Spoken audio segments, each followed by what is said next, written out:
to, quote, the 4 acts of your speech. If you've ever had to create a speech, you know the frustration of trying to figure out how to make your speech a good speech. Our next speaker has had the same problem and spent many years in Toastmasters trying to find out the solution to creating good speeches. One day at his Toastmasters meeting, he had a discussion with one of the Toastmaster members that transformed his approach to making speeches. Today, you will learn about that approach, discover a whole new way to look at speeches, and find out how easy it is to create a good speech. And now, please join me in welcoming our next speaker, Tim Wilson.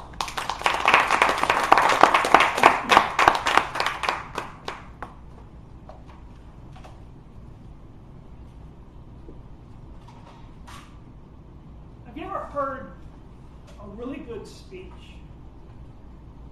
Just a speech that made you sit up and listen, pay attention. You ever one of those? You know what I'm talking about? Yeah. Kyle hasn't, but other people have heard a really good speech. There's certain speeches you hear them and you think, wow, that's pretty well done. I like that.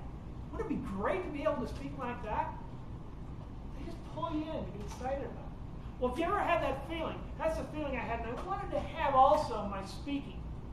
So I just thought, I really want to learn how to create good speeches. So I was thinking, okay, where could I go to help me master the skill of creating good speeches? What organization could I go to that would help me become a better speaker?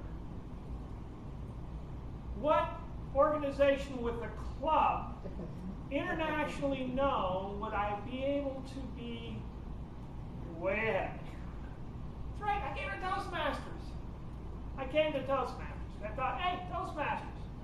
Help people build, develop, and grow speaking skills. They're going to help. So I came to Toastmasters and discovered the Competent Communication Manual. You heard of this? You know what this is? Darnell does. Ken just knows a lot.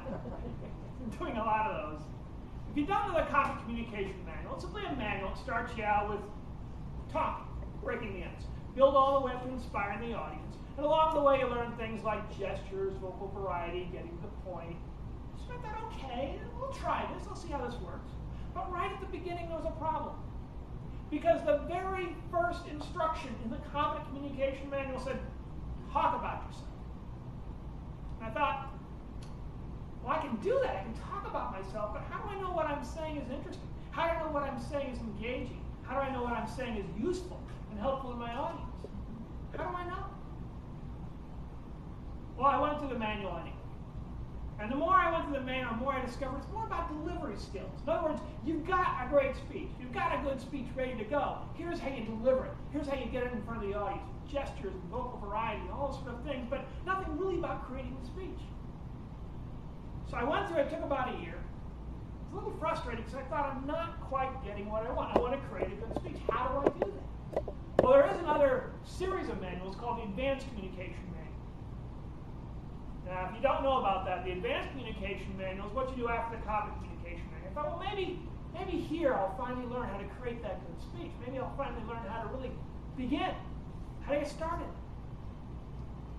But the Advanced Communication Manual had a kind of different attitude. The Advanced Communication Manual was kind of like, okay, you learned in the Competent Communication Manual how to talk. Now you know how to talk. What do you want to talk about? You want to talk about professional speaking? I got a manual for you. You want to do television? I got a manual for you. You want to go out there and do cold calling? I got a manual for you. So it's all about different styles of talking, but not really about how to create that good speech. Well, I went through the Advanced Communication Manual for a couple of years. And after a couple of years, I was just frustrated. I wasn't getting what I wanted. I couldn't really figure out how to do it. I just wasn't getting that information, how to create that good speech that I wanted when I joined Toastmasters. So I just kind of gave up. And I said, if I can't do it, I'm just going to stop talking now. And I just won't talk anymore.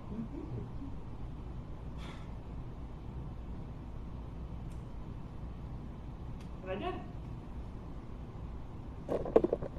And a guy I'd been meeting with, Bob, tall guy, blonde hair, professional speaker. We chat with him a bit. I was bumped into him around Toastmasters one time. He said, Tim, I've been hearing you speaking. What's the matter? I said, well, Bob, I'm just not learning how to create that good speech. I've always wanted to create it. I'm getting frustrated about it. Well, Tim, it's not such a big deal to create a good speech. Really, Bob? Not such a big deal? Why? Well, what do you mean? And that's where Bob said something that really transformed my awareness of speaking, made me look at speaking in a whole different way. He said, Tim, all you have to understand are the 4 acts of your speech. And he went on to explain that your speaking, just like a play can have 4 acts, so your speaking has 4 acts. A, C, T, S. 4 acts. And so there is an A act, a C act, a T act, an S act. 4 different acts, 4 different parts of your speech. Make sense? Like that? Okay. So over the coming weeks, you'll discover the secrets of speaking that I wish I had learned when I first joined Toastmasters. You'll find out a whole new way to look at speaking. And you'll learn a process, top down, to really help you become that better speaker you want to be. Now it starts out with the first thing. What do you do at the very beginning of the speech? The A action.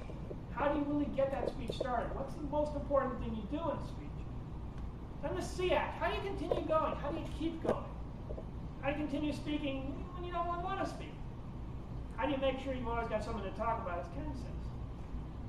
Then the T act. This is the thing that most speakers don't do, don't have in their speech.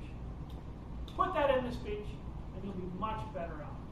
And then finally the S act, the part at the very end. What do you do at the end of your speech to get everything together, to get everything to work together?